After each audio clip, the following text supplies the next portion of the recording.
Was that tentacle rape necessary at the end of this episode? Really? We got a nice good gromping of Opie in like a pantsuit shot. What the freaking hell? This... Okay, besides the ending that was just downright offsetting with the entire fan service scene, I felt like this episode was really enjoyable. I loved the episode with the breakdown of the strategies and tactics that was going down what Okra suggested. And getting to see Okra going all military otaku was adorable. I loved it so freaking much. I mean, the way she's just, you know, like freaking just slobbering and drooling or something over seeing tanks going into the battlefield and about to shoot up the freaking, like, I guess, giant squid monster was hilarious. That was freaking funny, okay? I love Okra and I'm growing more attached to her character. And you gotta love when she goes up to the tank driver and says, "Hey, can you sign my copy or give me an autograph of my tank subscriber?" and all that. I was like, oh my god, are you serious? You're a freaking, like, you're Nobunagun from the past, and you're wanting a freaking autograph from a standard tank driver. That is hilarious. Come on, did anyone else just get the laughs out of that entire scene?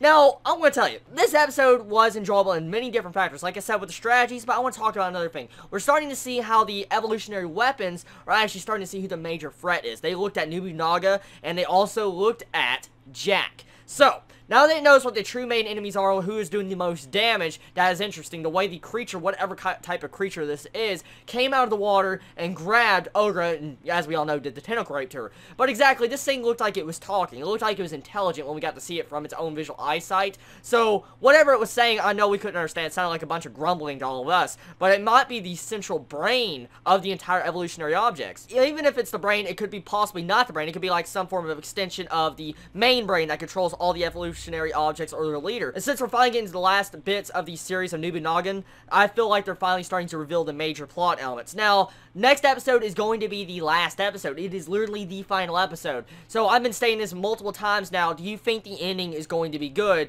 with how the way the build-up has been? I mean, fighting like these objects, evolutionary objects, and actually destroying the entire race in just one episode does not seem possible. It really does not in this standpoint of what I've seen in this series. So here's the different conclusions I can say where this series can take. It's most likely going to end on a very major cliffhanger that's going to make us wanting more. Or it's going to do an anime original ending and pull an asshole. That's the only thing I can guess. But let's get back on topic of this episode. I enjoyed the animation quality. The animation, once again, the color palette of the green water, the way you get to see like a purplish looking Okra that's charged in all badassly is awesome to see. And you gotta love the saying, the way Nobunagun looked at Kappa on the radio and it's like, okay, yeah, I can only hold off for 5 minutes, Nobunagun, you can't push me anymore. It's like, you better hold off for 10 minutes. And the way her epic freaking badass face is animated, her smile, that was creepy. And you gotta love the different segments of the animation. We get to see, like, Okra talking, get to see Nobunaga right beside her with the evil face. I thought that was really good design, and I really love Nobunaga's character. It's a really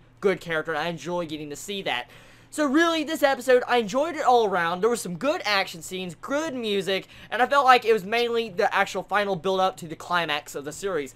And my biggest questions are, how is the next episode going to be handled? It's the final episode, and hopefully it's ended properly. That's my biggest concerns with the series. But I did like this episode, and I enjoyed everything about it. Tell me your thoughts on this episode, everybody. Did you enjoy it? Did you hate it? What'd you feel about all the strategies, the tactics? What'd you feel about what everything was going down? What'd you feel about the military otaku? What'd you feel about the evolutionary object tentacle raping Okra at the end? What do you feel about the actual monster being able to grumble and talk to itself? To the eggs? We saw eggs in its vision. So exactly what is it, doing down there? We know it's making more minions of itself and, like, messing with its genome, but what is it really doing? What kind of central aspect is this monster that's coming out? How smart is it? Anyways, tell me your thoughts, everybody. Have a wonderful day or night wherever you live. Please stay safe. Chibi out.